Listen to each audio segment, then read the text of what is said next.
Good morning, everyone, and welcome to another episode of Garden to Table with Rose. And I am Rose, and today I am behind the camera. And I thought I'd finally get around to this front yard mini garden tour because there's not a lot planted up here. But this is a good time to do it. It's early in the morning, which is why it's still so foggy. We haven't had fog here in a while, but there's a lot of fog. It's very overcast. It may rain today, I don't know.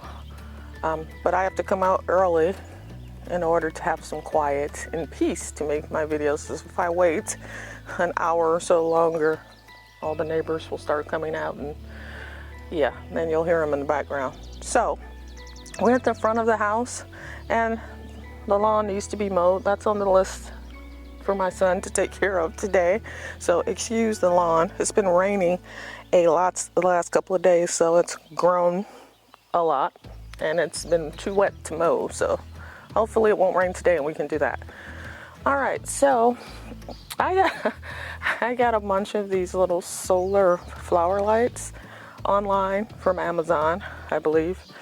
And they are so cute. I mean, they're solar powered, so you know, during the day they charge up, and then at night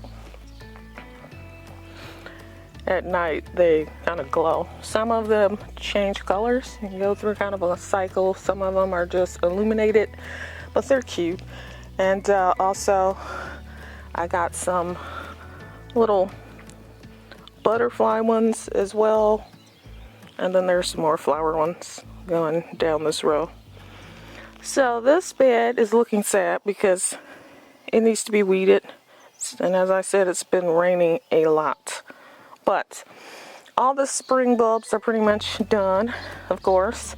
I'm waiting until all these things turn completely brown before I pull them out, because I read that that's what you're supposed to do to give the plant the opportunity to store up more nutrients for the winter, to get through the winter season. So that's why all of these browning stalks are here. All these alliums that are now done, and the tulips have been done a long time ago, and the daffodils. But when they turn completely brown, then usually I pull them out, the tops. In these pots, there are lots of bulbs in here, but I also planted flower seeds, and only 2 of the pots came up. The other 2 didn't. I cannot remember when I planted. One is probably a marigold, and who knows, calendula, maybe? Maybe. I threw in some little veggie plants in here too. Hopefully the bugs haven't gotten them. The cabbage moths are crazy at my house. I think they've told all their cabbage moth buddies that this is where the food is. So I get a lot of those. I have not sprayed up front because I don't really have much I'm growing for food up here. I spray in the back. But I had planted some little ornamental cabbages and things like that to see if we can find any, or if they've demolished them all. There's a kale, which as you can see is still standing. That one doesn't, there's a couple of holes in it. Yeah, it's been chewed on a little bit, but it hasn't died, so there's still a chance. Let's see. Over here I have more ornamental, it's probably hard to see them, more ornamental kales and cabbages. They've been eaten. The leaves are eaten. These have been almost decimated here. Yeah, I have not sprayed up here, and I don't think that I will. This one has survived the longest, it appears, but look at, this is what these cabbage moths do. Look at that. You see how that's eaten, big holes in it? Cabbage moths, they're those white, crazy looking moths that kind of resemble butterflies, but they're pretty much solid white. They may have some brown markings on the wings, but they lay their caterpillar eggs on your veggies, and the caterpillars then eventually start eating the veggies. Once they hatch, the moths probably eat the veggies too. But yeah, this is what happens when you don't spray any kind of organic or non-organic pesticide. This is what you get. Your leaves are decimated. And I wasn't planning to eat these, so that's another reason why I didn't spray. I'm eating, wasting my sprays if I'm not gonna eat it. I have a fountain here, it's not on right now. I unplugged it. I'm gonna take it apart and clean it. I just try to clean it every month so that the pump doesn't get clogged and have to work too hard and wear out. So, but it's a nice serene sound when it's on. The water kind of flows over the edges. And my little gnomes, they're fading in the sun. I wish I had like shellacked them or something when I got them to protect them from the sun, but I didn't think of that. And now they're fading, but I have 2 of them. I do like the gnomes. If I can get big ones, there's one on the other side of that bush. And of course I have my flag. Always flying the American flag. This is the little bed that I've had on my porch for about a year now. It's 2 by 4 feet, and it was full of lettuce. If you recall from probably one of the first videos I did. I have since removed all the lettuce because it's too hot for lettuce, and I've replaced it with leafy greens. They don't really like it that hot either, but this is a shaded spot. They'll do better than the lettuce. And I will spray this because I do plan to eat these, and as you can see, I'm not happy about this because it's a raised bed and it's like in an alcove, so you think it'd be a little bit safer, but they've gotten to my leaves on here too. Just a couple of the plants, but yeah, they've started eating the leaves, so I'm going to come out and spray this with pesticide. I have natural, well, they say organic pesticides. It's all chemicals, whether it's organic or not. The only difference is, I guess, the stuff in the factories and the labs is made to resemble, it's a synthetic form of the stuff that's naturally found in soil and things like that. But anyway, yeah, I got to spray. That is a flower. Don't ask me what kind, but I planted flower seeds in all of my pots that had spring bulbs in there, just so I can get a second flush of flowers. Here we have a mix of things. I put, it looks like an ornamental in here, ornamental cabbage, which has been, the leaves have been eaten on that too, see that? There's a strawberry plant, I have 2 of these. There's a strawberry plant in the middle of each one, which isn't doing much but growing. There's a runner. These big tall things here is some kind of poppy, because I planted mostly poppies out here. There was an amazing gray, which is pretty cool, big gray flowers, and there was another color, and I can't remember what color, but there are a lot of poppies in there. And then these big round leaves, which I love these leaves, it's just such a unique shape. Those are nasturtiums, and as you can see, one has opened. There's another bud there. There's another ornamental cabbage. Now they've gotten stalky probably because it's so hot. They're tall stalks. But nasturtiums are edible. So these flowers, I don't think I will have enough, but I had hoped to have a lot of them because I planted them everywhere. And I was going to harvest the flowers. And then you can preserve them, you can candy them and use them to decorate desserts, or you can just wash them and toss them in a salad or something like that. They're just pretty, they're edible, so they have vitamins and minerals.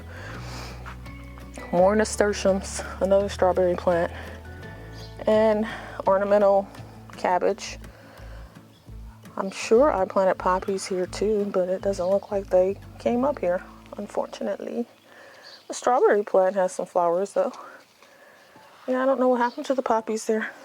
I guess they weren't happy. Whatever this is, marigold, I don't know.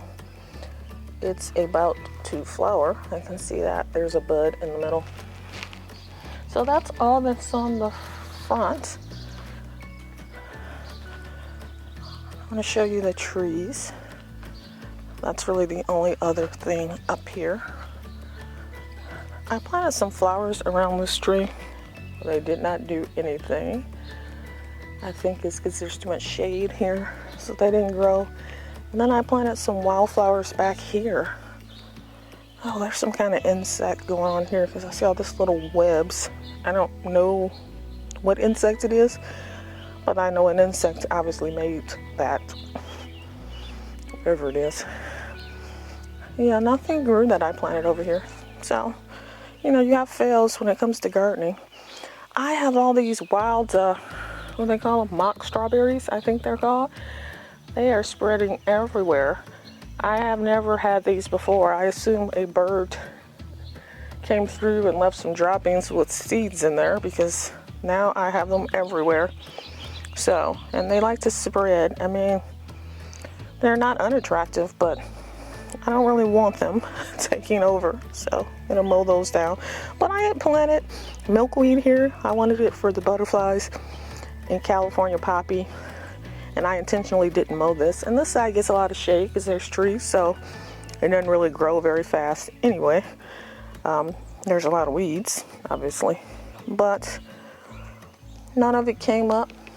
I don't know if the seeds blew away or what. But so much for my attempt at attracting butterflies. That was the goal. There's a bird nest on the side of my house. Look at this. On the fence. I don't know why they would build it on a fence. That's weird. It's not even covered. You think they'd put it in a tree? It's not a good idea, given that I have 3 big dogs that like to kill things. So it wasn't good planning on that bird's part. But I'm going to leave it alone. I won't mess with the bird's nest. I'll leave it there until it gets really cold. Then I'll take it down. Give some shelter to the wildlife. All right, so the trees. I planted 8 trees up here. They all seem to be growing. I did come spray them with pesticide, because whenever it is that's making that webbing stuff, whatever kind of bug that is, that's making this, see that white, it's not like a spider web, but it kind of reminds you of a spider web. I don't know, whatever that thing is, it had gotten on one of my trees, and so I came out and sprayed all of them. Of course, it's rained heavily since then, so I need to spray them again. And that one over there looks like something's been chewing on the leaves, so I'll spray them today. I gotta check the weather. If it's gonna rain, there's no point. It'll wash it off, so I might as well wait till tomorrow. But this is a pear, moon glow pear dwarf tree, in case you're interested. These trees I planted, they were bare roots. They didn't have any leaves on them. They were just sticks, basically. They looked like twigs. As you can see now, they're leafing out, plus they've gotten a little bit taller. So that's a good sign. I'm excited. That means hopefully they'll survive to actually get big enough to give me some fruit. This one is a Honeycrisp apple. That's a dwarf tree. These are all dwarf or semi-dwarf. But as I've said many times, I'm gonna keep them pruned to a reasonable height. I don't want them over 8 to 10 feet. Honeycrisp apple, yum. This one has really gotten tall. This is a Granny Smith apple. Oh, I like Granny Smiths. They're so good with, you know, something sweet to counter the sourness, caramel, chocolate, things like that, and apple pie. This looks like another apple tree. Red Fuji apple. It's a dwarf Fuji apple tree. And you see, even on this one, let's see if I can zoom in. I don't know if you can even really see it, but there's a little bit of that webbing at the top. I saw a little bit of it. Nothing really seems to be bothering those apple and pear trees. It's the one down there, and I'm not sure if that's a peach tree or a nectarine tree. This is my persimmon tree, and I'm very proud of this little tree. It was like the runt of the litter. It was the smallest one, and it had a few leaves on it and 2 tiny, like, baby persimmons, so I was worried because it had already started to fruit. And of course everything died, and so I was worried it'd be done for. But it has bounced back, and now it has leaves. Look at that. Persimmons. I'm excited about that. Persimmons are very expensive in the grocery store if you've ever bought them. This is a contender peach tree. Now, the peach trees, at least at Stark Bros, they didn't have any dwarf peach trees. They were all standard size. So I'm gonna have to really stay on top of the peach trees to keep them the proper height. I believe they were all standard size. That one is. Let's see. This is Stark Saturn Peach. Okay, this is a Saturn Peach standard. Oh no, wait. Yeah, that's a standard size. So Saturn peaches are, it's hard to describe them. They're squat. They're round, but they're like, kind of like they've been squished in the centers. Kind of reminds me of a donut a little bit without the, a donut. Think of a donut, but it has a center. But that kind of shape where the centers are compressed. So it was just a neat looking peach that I had never seen anywhere before. So that's why I got that one. And then this one is the one that had the webbing stuff on it. And I wonder if that webbing stuff stunted the growth, because it was just at the top, that webbing. It was around the top. And as you can see, the top isn't growing any leaves and the rest of it is. So I do not know what kind of bug that is. All I know is it's not a good one. It's a bad one and it must go away. Okay, this is a this is Red Haven Peach Standard. Another standard peach tree. This is a Red Haven Peach. So the thing is, I really only wanted like one of each fruit tree, but you need at least two for cross-pollination. So even though the tree may say self-pollinating, it always in the fine print says, well, it's a good idea to plant a different variety so that you get more fruit. So I end up then having to plant in twos. And some things I have more of, like apples, just because there's a number of different apples that I really like, and apples store for a long time. So that's something that I could store over, the winter. So that's all that's going in the front. And like I said before, I'm really looking forward to these trees getting tall enough where it shields me from having to look at the neighbors so much. I mean, this house here is always on full blast, and so it'll give me some privacy from that house, and it will give me some privacy from the neighbor that's directly next door. I mean, they're nice people, but I don't want to look at them every time I come outside. So that's all we got going on in front. It's very simple. I also need to trim these bushes, but given that they're in full leaf mode, I probably will wait till fall when the leaves. Actually, these two big bushes in front of my house, the leaves turn red. I don't know what they're called, but they turn like a fire red in the fall. I'll probably wait till they turn and it gets cold to prune. I mean, you should really only prune, from what I read, for the most part, in the fall, like before winter comes. And then in the spring, before things wake up. So I'll prune, and then I'll cut some of these branches off this tree, which I always do because this tree likes to extend its branches and leaf out, and I don't like trees or tree branches too close to my house. So usually I just trim them back a little bit with my pole saw. I can't reach the really tall ones, but as long as they're not touching the house. I did trim some of them actually last year. Yeah, because they were touching the house. So I had to get on the tall ladder and trim those. But I'll trim some of those back. That is really the only tree that's on my property. There's another tree back there, but that's the neighbors, those two. But I end up trimming those branches too because those are come towards my house. All right, so that is it for the front yard tour. And it is Father's Day today. June 18th? Somewhere in there, 16th, 18th. So, for any men watching, which there probably aren't a lot, but if there are, I hope you have a wonderful Father's Day. If you are a father, hopefully it's a special day where you feel really appreciated. Oh, and the only thing I didn't show was this wind spinner. Let me try to get to the front of it. I have some in the back. Those are solar powered. This one's solar powered. This one just spins though, and it's pretty because it's a hammered metal, so there's different colors. You probably, I don't know if you can see it on the video, but it's like copper and silver, and it's kind of like a hammered steel look to it. And anyway, it gets to going when the wind, after the battery gets charged. It probably won't spin much today because there's no wind and there's no sun, but it's just a pretty cool feature. All right, that's it.